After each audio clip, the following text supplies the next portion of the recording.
However, it's all about liability saving, from the doctors to the nurses, the hospital, the trust they belong to, the NHS, and then the cabinet, whoever's over the health service in the cabinet. They all have to cover up.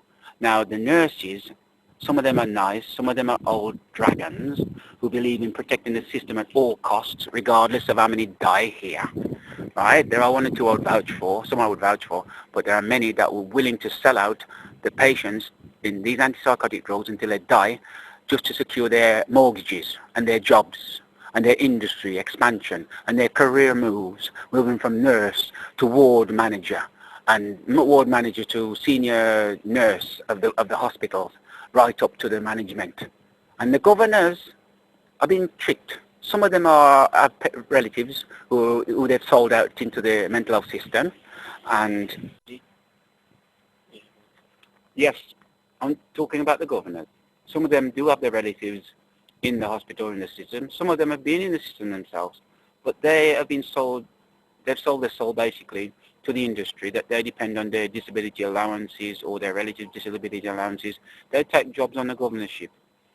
While there's also some governors who, like the West Midlands Police are bringing in people, and they've got governors on the board, so there's no safety for anybody being accidentally brought here or by malice by a police officer, or even kidnapped by a Labour Party like me, to be hidden here. So the governors, they are a bunch of mixed up, conflict of interest people that must cover up for the doctor right up to Downing Street. But the whole industry has to be covered up for. So the governors are in so much trouble in Birmingham with me that they don't know what to do.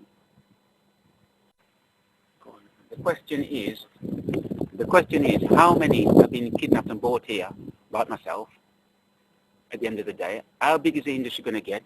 All the prophecies about it's going to be expanding, double the amount of mental illness in so many years. It's all a money cow for certain people.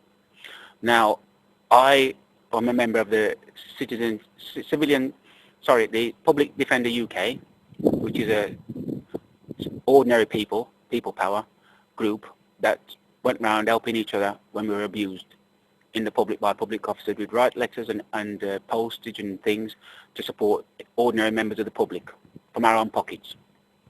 But I was kidnapped to shut me up, especially from the 31st of August 2007, when I exposed the slavery laws being broken by the Labour Party. And it moved across all departments to victimise me until the police had to kidnap me and put me here to shut me up because they were in trouble. Yeah? Another aspect that will come out in our exposition of the corruption in these mental health hospitals and the police and the city council's abuses, kidnapping people, is that when people are brought into these places, they are exposed to danger to their life and limb, because the hospitals deliberately make sure that the Health and Safety at Work Act is not carried out. They do not log assaults on patients in here. We are exposed to being assaulted by other patients or even staff in secret, being beaten on ICU units. So the Health and Safety law has been broken. It is a crime not to record an incident when you've been beaten or attacked. People in here have been attacked and they're not putting anything in the accident book, which is by law, which is a criminal offence not to do it, and reporting it to the health executive. That's not being done. And people have been killed by antipsychotic drugs in here, and the coroners and the police who kidnapped and put them in here, they're covering up the crimes. At this moment, it is the 26th of April 2008. I've been in the QPH since the 4th of August 2007.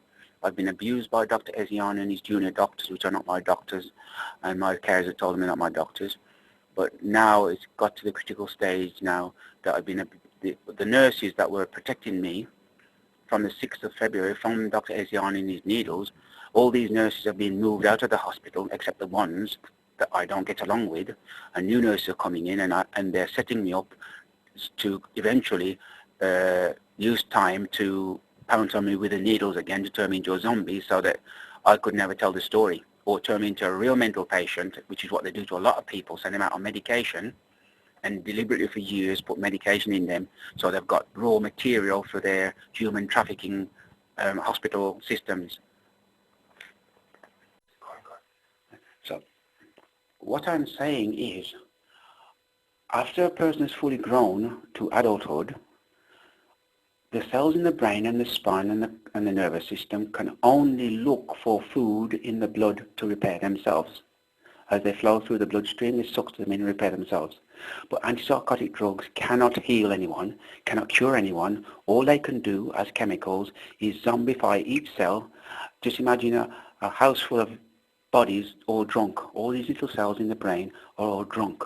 They lose control of speech, lose control of thoughts, lose control of emotions, lose control of willpower, lose all willpower to live when you're locked up in a hospital long enough, lose all sorts of mental, natural ability, balance. You're zombified on resting heart rate all day long until vessels shrink and you die of a sudden heart attack. That is what's happening with these drugs. They're shutting the human body down until the capillaries, the